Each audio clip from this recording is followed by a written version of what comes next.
welcome back. And pinag-uusapan namin kanina. Pinag-uusapan natin? The ghost. Ano hindi maging reactive.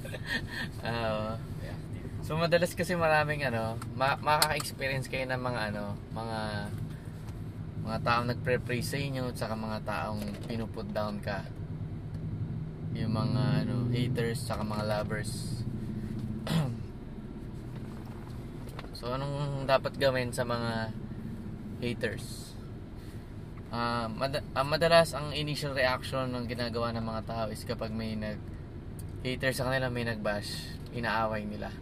Just like yung mga tao mga negative. Okay. Yan, naaway nila. So awayin din natin. Sa experience ko ito real talk. may gawin ka man tama o may gawin ka mali, lagi may nasasabi yung mga tao, lalo na sa business natin. Example, ni-recruit mo sila, sasabihin nila na scam yan, diba? Ba't mo ako ni-recruit, whatever. O kaya kapag naman yumaman ka, sabihin nila nakauna ka, sinerte ka lang, diba? Lagi sila may masasabi. Pero kahit naman sasabi sila, dapat huwag ka lang magre-react. Mag-focus ka lang doon sa gusto mong gawin, which is yumaman. Kasi, ang point ko,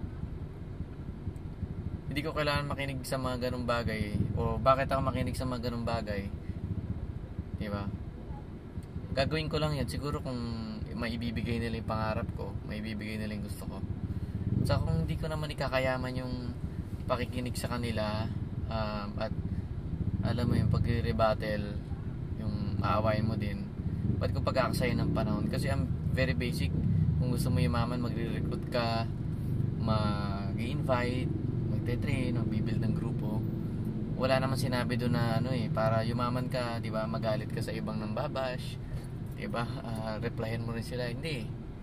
So kung may nambabash sa'yo, may examen hindi maganda, apply mo lang yung yung tinatawag natin na maging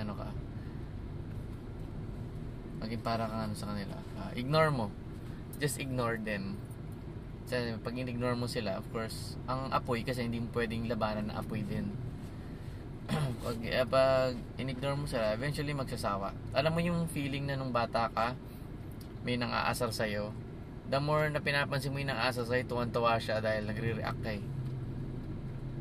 So, paano mapatay ng issue? Sa showbiz, sa politics, pinapatay nila yung issue. Simple lang, di na nila pinag-uusapan. Tingnan mo yung mga nangyari kay Napoles, dun sa Mama Sapano, dun sa mga relief goods dati sa Yolanda. Para nawala yung issue, hindi na pinag-usapan, di ba, na nahimik. Yun lang, huwag na pag-usapan. I-ignore mo, eventually hindi na pag-uusapan din. Ganun lang din sa pagbabash sa mga galit, ganyan, mga nainis. Ignore mo sila, eventually magsasawa. Bibihira lang yung mga tipong 10 years, dala-dala pa rin nila. Alam mo yung araw-araw, ang mission nila talaga mag-comment sa mga post mo, o kaya magalit talaga sa'yo. Iba na yun, di ba? Mga talaga yun, mga low lives, mga loser na talaga. Okay? Lowborn. Ganun lang, i-ignore mo lang lagi yun. May nabasa ko dating quote na parang weak people revenge, reacts, and strong people ignore. Ayan. Kasi nga, why would a lion concern himself sa opinions ng isang sheep?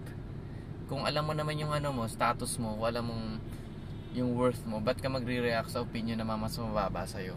Yung mababa, ayan yung mga negative. Wala naman akong kilala na negative na nasa taas. Na nasa taas lang si Lord, positive yun. Nasa baba, alam mo na kung sino.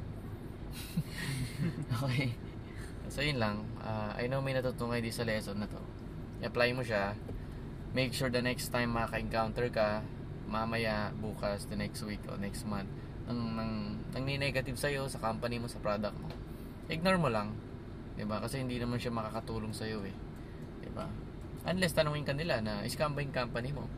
Iba yung tinatanong ka, iba rin naman yung talagang nananadya, parang ganoon, o na sinisiraan ka.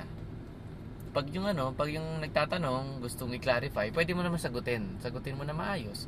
Pero pag malalaman mo naman kung nagtatanong yon, curious, or talagang gusto ka talagang siraan. Okay? So, sa mga taong gusto ko siraan, ignore mo sila. Sa mga taong naman nagtatanong at curious, di ba? Pwede ka naman mag-reply na maayos sa kanila. Para at least, kung ano man yung curiosity nila, maayos siya. Okay? So, apply mo siya mabuti. Right? This is Marco Maliari. Beyond Networking.